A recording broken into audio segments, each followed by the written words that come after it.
Terminal இருக்குல்ல, அது வந்து ஓப்பன் பண்ணிக்கோங்க. அது எப்படி ஓப்பன் பண்ணுறோன்னா Ctrl+Shift+Tilde இந்த 3 சிம்பலையும் கொடுத்தா வந்துடும்.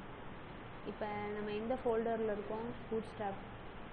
ஸோ இங்கேருந்து நான் git init அப்படின்னு சொல்லி வச்சுக்கிறேன்.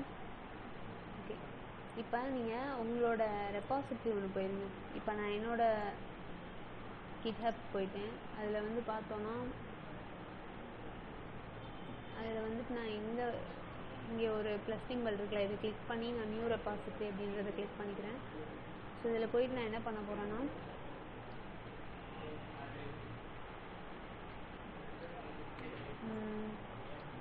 பூட்ஸ்ட்ராப் ப்ராஜெக்ட் அப்படின்னு சொல்லிட்டு அதை மட்டும் கொடுத்துட்டு ஒரு ரெப்பாசிட்டரி க்ரியேட் பண்ணி வச்சுக்கிறேன். அவ்வளோதான், வேறு எதுவுமே பண்ணல.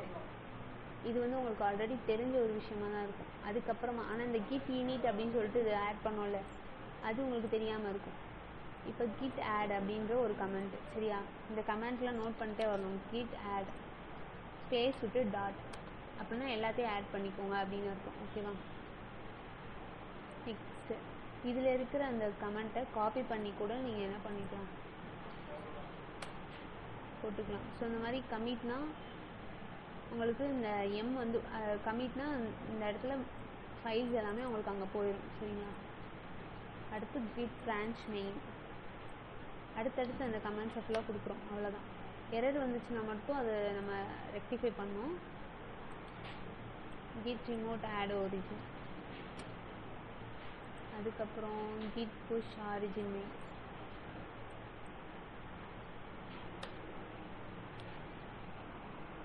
நீங்கள் ஒவ்வொரு ஃபைலாக போடுறதுக்குள்ள இந்த மாதிரி கமெண்ட்ஸை வச்சே கூட போட்டுடலாம். ஸோ நான் என்னோடய ரெப்பாசிட்டரியெல்லாம் சூஸ் பண்ணிவிட்டு ஓகே போட்டுட்டேன். இப்போ போயிட்டு நான் ரெஃப்ரெஷ் பண்ணேன் அப்படின்னா இங்கே வந்துருச்சா? இப்போ நான் செட்டிங்ஸ் போயிடுவேன். என்னோட இதில் செட்டிங்ஸு இடத்துல பேஜஸ் இருக்குல்ல, அங்கே போயிட்டு டெப்ளாய் ஃப்ரம் பிரான்ச்சுன்னு இருக்கா, அதில் GitHub Actions அப்படிங்கிறத ஃபஸ்ட்டு சூஸ் பண்ணுறேன். திருப்பி அதே இது பண்ணி டெப்ளாய் ஃப்ரம் பிரான்ச்சுங்கிறத சூஸ் பண்ணுறேன். இப்போ இந்த இடத்துல என்ன காட்டுது? மெயின் ரூட்டுன்னு 2 இருக்குது. நான் முதல்ல அந்த ரூட்டை கிளிக் பண்ணி டாக்ஸ் அப்படின்னு சொல்லிட்டு இது பண்ணிட்டு சேவ் பண்ணுறேன். திருப்பி இதே இது பண்ணிட்டு ரூட் அப்படின்னு சொல்லி சேவ் பண்ணுறேன். ஓகேவா? மறுபடியும் ஒரு தடவை டாக்ஸ்,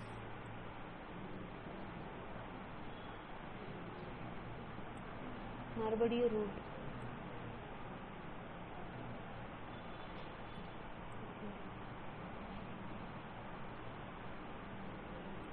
deploy from branch. நம்ம வந்துட்டு ஒரு 2 நிமிஷம் வெயிட் பண்ணோம் அப்படின்னா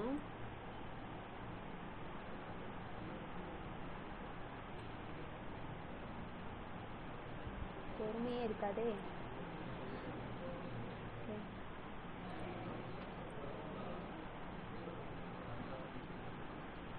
இந்த இடத்துல மெயினில் தான் இருக்குது. டாக்ஸில் சேவ் பண்ணுறோம். ரூட்டில் வச்சுட்டு சேவ் பண்ணுறோம்.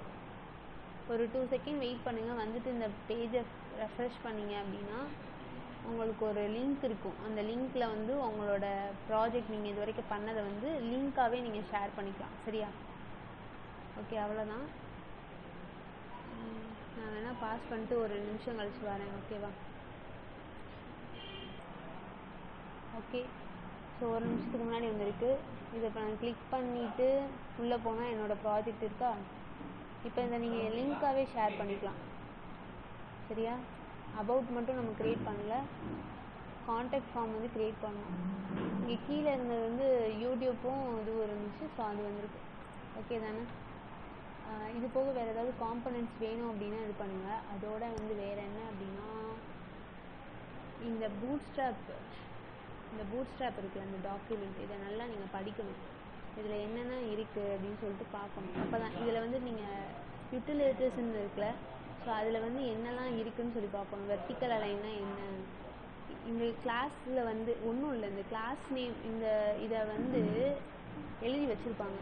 இப்போ என்ன அர்த்தம் அப்படின்னா, அந்த பூட்ஸ்ட்ராப்க்கு என்ன அர்த்தம்னா இப்போ நான் வந்து இந்த இடத்துல அபவுட்டில் இருக்கேன்னா, அபவுட்டில் தான் நான் ஒன்றுமே பண்ணல. ஓகே, இப்போ நான் வந்து என்ன பண்ண போகிறேன் அப்படின்னா, ஒரு கிளாஸ் வந்து எழுதி வைக்க போகிறேன். சரியா? என்ன கிளாஸ் எழுதி வச்சுருக்க போகிறேன் அப்படின்னா, மை டெக்ஸ்ட் அப்படின்னு சொல்லிட்டு ஒரு கிளாஸு. இந்த கிளாஸ்க்குள்ளே வந்து என்னென்னா, ஃபாண்ட்டு சைஸ் வந்து 20 pixel, text shadow 2 pixel, 1 pixel, 3 pixel, RG DLS 0,0,0.4D இந்த மாதிரிலாம் கொடுத்துக்கிறேன். இவ்வளோதான், வேறு எதுவுமே கொடுக்கல. அதே மாதிரி இன்னொன்று மை டெக்ஸ்ட்டு கலர் ரெட்டு இந்த மாதிரி வந்து இது பண்ணிட்டு கலர்னு போட்டு ரெட்டுன்னு மட்டும் போட்டு வச்சுக்கிறேன். அவ்வளோதான். இதே மாதிரியே என்ன பண்ண போகிறேன் அப்படின்னா, ஓரளவுக்கு சில கலர்ஸை மட்டும் எடுத்து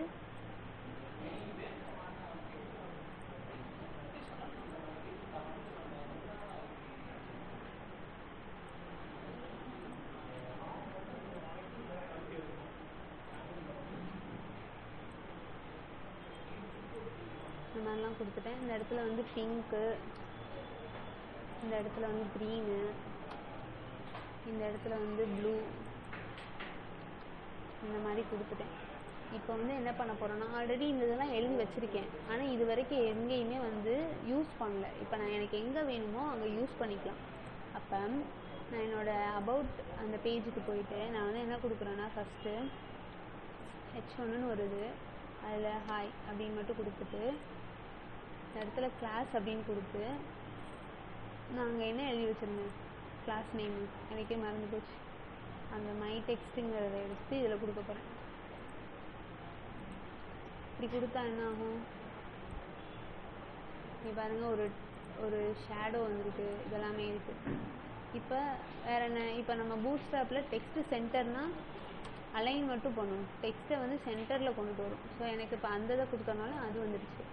திருப்பி அந்த கலர்ஸ்லாம் இருக்குல்ல, ஸோ அதை வந்து எனக்கு வேணும். ஸோ அதனால் நான் என்ன பண்ணுறேன்னா, மை டெக்ஸ்ட்டு கலர் ப்ளூ அப்படிங்கிறது வந்து கொடுக்க போகிறேன். அது மாதிரி தான் அவங்க என்ன போட்டிருக்காங்கன்னா, டெக்ஸ்ட்டு ப்ரைமரி, செகண்டரி அப்படின்னு சொல்லிட்டு சில கலர்ஸை கொடுத்துருக்காங்க. வேறு ஒன்றும் கிடையாது, எல்லாமே எழுதி வச்சுருக்காங்க, எல்லாமே CSS ஃபைல்ஸு. ஓகேவா? அது எல்லாத்தையும் கிளாஸில் போட்டு எழுதி வச்சுருக்காங்க. நம்ம அந்த கிளாஸை மட்டும் எடுத்து யூஸ் பண்ண தெரிஞ்சால் போதும். ஓகேவா? அதை யூஸ் பண்ண தெரிஞ்சால் போதும், நம்ம எல்லாமே பண்ணலாம். இந்த டாக்குமெண்ட்டே நான் உங்களுக்கு கொடுக்குறேன். ஏன்னா நான் இதில் கொஞ்சம் தான் பண்ணியிருக்கேன். அதாவது இதில் லிஸ்ட்டுன்னு இருக்குது, நிறைய விஷயங்கள் இருக்குது. நீங்கள் எல்லா காம்போனன்ட்ஸையும் எக்ஸ்ப்ளோர் பண்ணி ஒரு நல்ல வெப்சைட்டை ரெடி பண்ணி என்ன பண்ணணும் அப்படின்னா, எனக்கு ஹோஸ்ட் பண்ணி சப்மிட் பண்ணணும். இதுதான் வந்து ப்ராஜெக்ட். ஓகேவா? நான் வந்து நான் 3 தான் சொல்லப்போனால் போட்டிருக்கோம். ஹோமு, மெனு, அப்புறம் கான்டாக்ட், இந்த 3 தான் போட்டிருக்கோம்.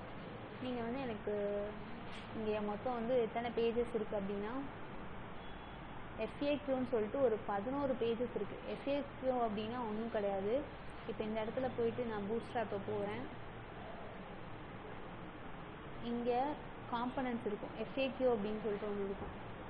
FAQன்னு இருக்காது. இது எதுக்கு யூஸ் பண்ணுவாங்க அப்படின்னா, அக்காஷன்னு இருக்கா, இந்த மாதிரி ஒன்று க்ளோஸ் பண்ணிக்கலாம், ஒன்று ஓப்பன் பண்ணால் மிச்சம் 2 க்ளோஸ் ஆகிடும். அந்த கண்டென்ட்ஸை பார்க்க முடியும். இதெல்லாம் வந்து FAQ செக்ஷன் சொல்லுவாங்க. ஒரு இடத்துல அதாவது உங்களோட கம்பெனி பற்றி சில டீட்டெயில்ஸை, சில கொரீஸ் யாருக்காவது வரும்னு காமன் கொரீஸ் எல்லாத்தையும் எழுதிடுவாங்க. ஃபார் எக்ஸாம்பிள் STSங்கிறது என்ன கம்பெனி அப்படிங்கிறது STS வெப்சைட்குள்ளேயே ஒரு கொஷினாக இருக்கும். STSங்கிறது ஒரு இன்ஸ்டிடியூட் அப்படின்ற மாதிரி நம்ம சொல்லுவோம். சரியா? ஸோ இதே மாதிரி எவ்வளோ ஃபீஸ் இருக்கும், இந்த மாதிரி சில காமன் கொஸ்டின்ஸ்லாம் இருக்கும்ல, அதை வந்து அந்த கம்பெனி சார்ந்தது எல்லாத்தையுமே FAQ செக்ஷனில் சொல்லுவாங்க. சரியா? ஸோ அதுக்கு வந்து இந்த அக்காஷன் யூஸ் பண்ணுவாங்க. நெக்ஸ்ட்டு வந்துட்டு இதில் இருக்க ஒவ்வொன்றையும் பாருங்கள். சரியா? பேட்ச்னால் என்ன, இந்த மேலெலாம் நீங்கள் பார்ப்பீங்க, வாட்ஸ்அப்லலாம் உங்களுக்கு ஏதாவது மெசேஜ் வந்துச்சுன்னா மேலே ஒரு நோட்டிஃபிகேஷன் மாதிரி வரும். இதெல்லாம் தான் பேட்சஸ்ன்னு சொல்கிறாங்க. ஸோ இது எல்லாத்தையும் ஒரு தடவை பார்த்துட்டு எனக்கு ஃபுல்லாக முடிச்சு கொண்டுட்டு வாங்க. ஸோ அவ்வளோதான். ஸ்பின்னர்ஸ்னால் ஒவ்வொரு தடவை இந்த லோட் ஆகும்ல, ஸோ அந்த இது ஸோ லோட் ஆகணும் அப்படின்னா நீங்கள் இது பண்ணுங்கள். பட் உங்களுக்கு ஸ்டார்டிங்கில் இந்த லோடிங்லாம் இருக்காது, அதனால் நீங்கள் இதை இப்போதைக்கு யூஸ் பண்ண வேண்டாம். அண்ட் கொலாப்ஸ் அந்த அக்காஷன் பார்த்தோம்ல, ஸோ அதுதான் ஆக்சுவலாக.